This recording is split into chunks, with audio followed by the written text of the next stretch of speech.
All right, let's dive right into one of the most famous and, let's be honest, one of the most confusing statements ever made. It's got a camel, a needle, and it's a puzzle that people have been trying to solve for literally 2,000 years. I mean, seriously, just try to picture that for a second. A huge, full-grown camel trying to squeeze through that tiny little hole in his sewing needle. The image is completely absurd, right? Well, that jarring, impossible feeling, that's exactly the point. So the big question is, what on earth did he mean by this? Was it a literal command? Some kind of super complex metaphor? Or was he just saying that if you have any money at all, you're out of luck? Well, to really get it, we have to look at the conversation that sparked this unforgettable line in the first place.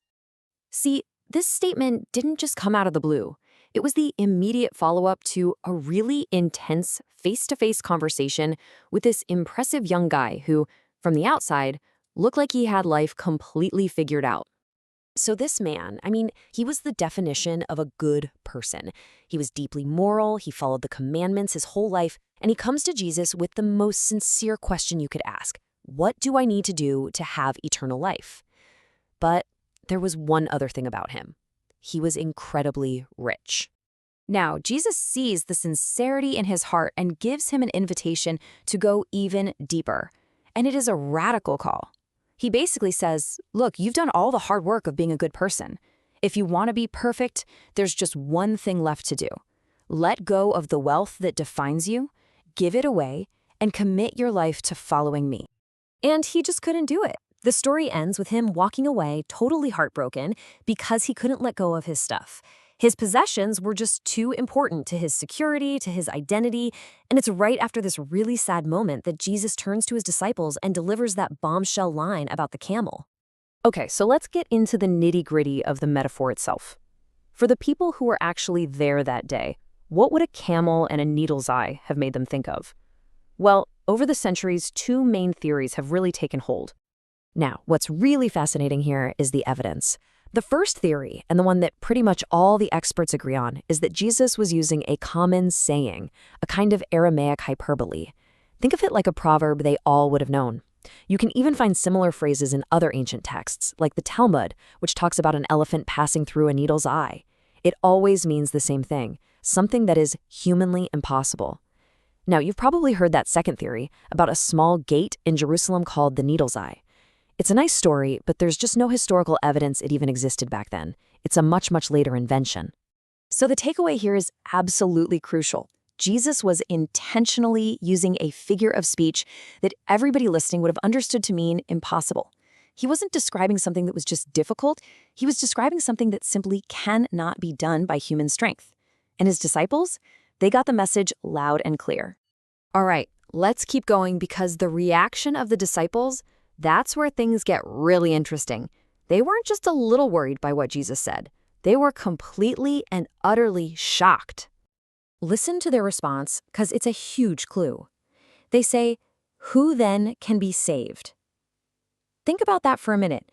Jesus says something about rich people, and their immediate reaction is to think that salvation might be impossible for anybody. Why would they jump to such an extreme conclusion? Well, because in their world, having a lot of money was often seen as proof that God was on your side. The logic was, if you're a good person, God blesses you with prosperity. So when Jesus says that this obviously blessed man can't get into the kingdom, it just shattered their entire understanding of how the world worked. If the best and most favored guy couldn't make it, what hope was there for anybody else? And when you look closely, you start to see this same pattern pop up again and again in Jesus' teachings. He constantly shows us these good people who get stopped right at the finish line by one single thing in their heart. For the rich ruler, it was his love of wealth. For the older brother in the prodigal son story, it was his pride.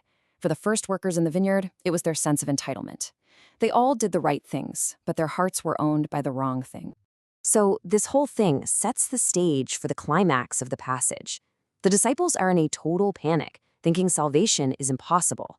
And right into that confusion, that crisis, Jesus speaks the one sentence that turns everything upside down. First, he looks right at them and confirms their greatest fear.